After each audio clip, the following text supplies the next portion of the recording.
Professor Horror. Scary Stories. Cassie Jo Stoddart. On the night of September 22nd, 2006, Cassie Jo Stoddart was house-sitting for her aunt and uncle, Allison and Frank Contreras, on Whispering Cliffs Drive in northeast Bannock County in Idaho. Cassie was a 16-year-old high school student at Pocatello High School. She was in her junior year at the time. The Contreras family were out of town and had hired Cassie to come take care of their 3 cats and 2 dogs for the weekend. Cassie was visited that evening by her boyfriend, Matt Beckham, who arrived around 6 p.m. Later that evening, Cassie's classmates Brian Draper and Tori Adamczyk, who were both at age 16 at the time, came over to the house to hang out. Stoddart gave the friends a tour of the house, including the basement. The 4 teens went to the living room to watch the film Kill Bill Volume 2, but Tori and Brian ended up leaving before the film ended, saying they wanted to watch a movie at their local movie theater instead. Stoddart and Beckham stayed behind. Stoddart was unaware that, before the boys left, Brian had unlocked the basement door so that he and Tori could re-enter the house undetected. Sometime after leaving the house on Whispering Cliffs, Brian and Tori returned to the neighborhood, parked down the street, got out of the car, and put on costumes consisting of dark clothes, gloves, and white painted masks. The boys quietly entered the house through the basement door while the couple were watching television in the living room. They intentionally made loud noises in an unsuccessful attempt to lure Matt and Cassie downstairs so they could scare them. Next, they found the circuit breaker and turned off the power in the house, hoping the pair would come downstairs to check the breaker. When Matt and Cassie did not come downstairs, the boys turned some of the lights back on. Cassie became uneasy after the temporary power outage, and Matt noticed that the Contreras dogs kept staring down at the basement stairs, periodically barking and growling.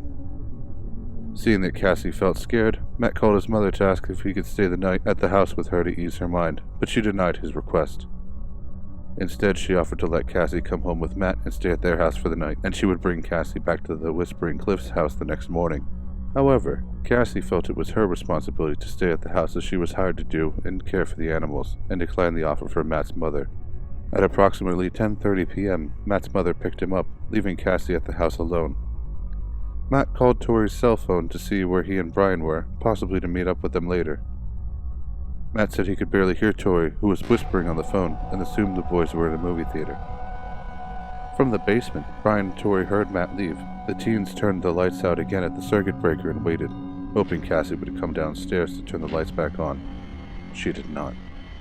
Eventually, the boys went upstairs. Brian was armed with a dagger-type weapon, and Tori had a hunting knife. The weapons had been purchased at a pawn shop. Brian opened and slammed the closet door at the top of the stairs to scare Cassie, who was lying on the couch in the living room. The boys then brutally attacked her, stabbing her approximately 30 times. 12 wounds were potentially fatal.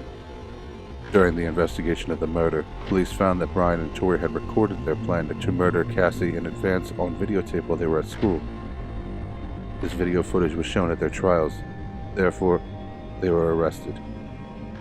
Brian and Tori were arrested on September 27, 2006 and charged with first-degree murder and conspiracy to commit first-degree murder. During the interrogations, each team blamed the other. Brian claimed he was in the same room with Tori when Cassie was killed but denied stabbing her, then later admitted to stabbing her under alleged commands from Tori.